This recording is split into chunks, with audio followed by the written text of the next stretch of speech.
Today, we are diving deep into the art of negotiation. And I'm not talking about haggling over a price. We're talking about the professional skills that can turn a real conflict into a massive opportunity and help you lock in deals that actually, last. So let's just start with this one question, because how you answer this, it changes everything. Is the person across the table from you an enemy that you have to beat, or are they a partner you need to solve a problem with? Seriously, that mindset is the absolute starting point for all of this. All right, here's our roadmap. First, we'll get clear on what negotiation actually is. Then, we'll unpack 5 totally different styles you can use. After that, we'll get into the nitty-gritty of power, who has it and where it comes from. Then, the fun part, the 4 rules for a true win-win. And we'll wrap it all up with what I think is the most crucial piece of the puzzle, building trust that sticks. Okay, first things first, let's get our terms straight. When we talk about commercial negotiation, we are not talking about arguing over $5 at a flea market. No, this is a much more strategic game. You see the key words here? Formal process and mutually acceptable solution.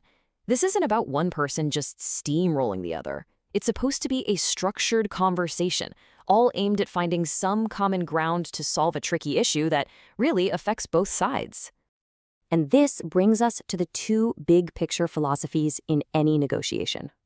Are you there to claim value, which basically means you're just fighting for the biggest slice of a pie that's already baked? Your gain is automatically their loss.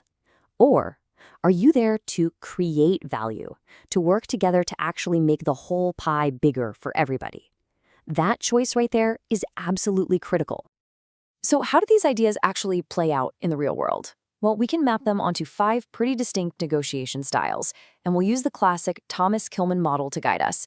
It's a fantastic framework for helping you pick the right tool for the job. First up, we've got the competing style. Think of this as the I win, you lose approach.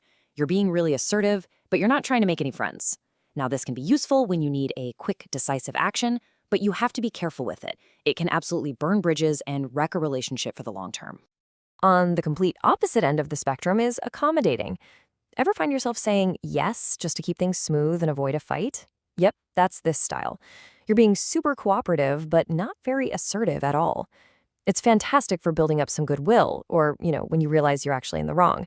But if this is your default mode, well, your own needs are probably never going to get met. Then you've got avoiding. This is when you just duck. You sidestep the whole issue. You're not being assertive, you're not being cooperative. It can be a smart play for issues that are totally trivial, or maybe to let everyone cool down.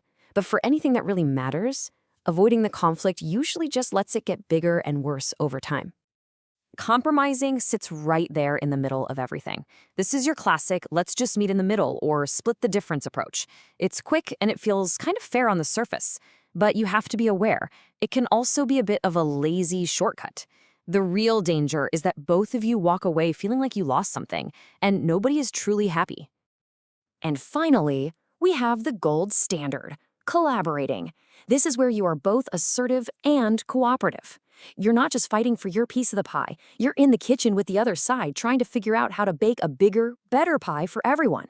Now look, it takes more time and it definitely requires more trust, but this is where the most creative and long-lasting solutions come from. Okay, so you've got these 5 styles in your back pocket. But knowing which one to pull out is pretty much useless if you don't understand the power dynamics at play. You have to figure out who all the stakeholders are and what kind of influence they really have.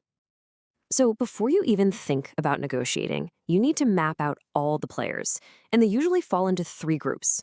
You've got your internal stakeholders. That's your boss, your colleagues. Then you've got connected parties, your suppliers, your customers, shareholders. And finally, there are external groups, like the government or the local community, who might not be at the table, but trust me, they can absolutely change the outcome. Ignoring any one of these is a huge mistake. And power itself, it's way more complicated than you might think. Sure, your job title gives you legitimate power. And yeah, there's reward and coercive power, the good old carrot and a stick. But so often the real influence comes from somewhere else entirely. Expert power comes from what you know that they don't. Informational power from the data you have access to. And maybe the most powerful of all is referent power. That's the influence you have just because people genuinely like, respect, and trust you. All right, so we get the players, we get the different types of power. Now, how do we actually create that amazing collaborative win-win outcome? Well, the secret is a framework called principled negotiation. This whole idea is built on 4 simple but incredibly powerful rules. Rule 1, separate the people from the problem. Don't let personalities and egos blow up the deal. 2, focus on the real interests behind what people are saying, not just the hardline positions they're taking. 3, brainstorm a ton of different options before you decide on one. And finally, number 4, base the final agreement on some objective standard, like market value, so it feels fair to everybody involved. Let's just hang on that first rule for a second, because it is the foundation for everything else. Emotions, egos, personal history, they can kill a negotiation faster than anything. The moment you can depersonalize the conflict, you stop attacking each other, and you can start attacking the problem together, as a team. That one little shift changes the entire feeling in the room. And that brings us to the final and maybe the most important piece of this whole puzzle. Because the best commercial deals aren't just one-time events. They are the start of long-term relationships that are built on a solid foundation of trust. Trust doesn't just happen by accident. You build it action by action. When you share information freely, when you solve problems together, when you're transparent about costs, you're sending a really clear signal. You're saying, hey, we're partners in this, not enemies.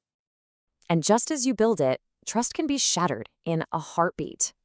Spreading gossip, pointing fingers, and blaming others when things go south.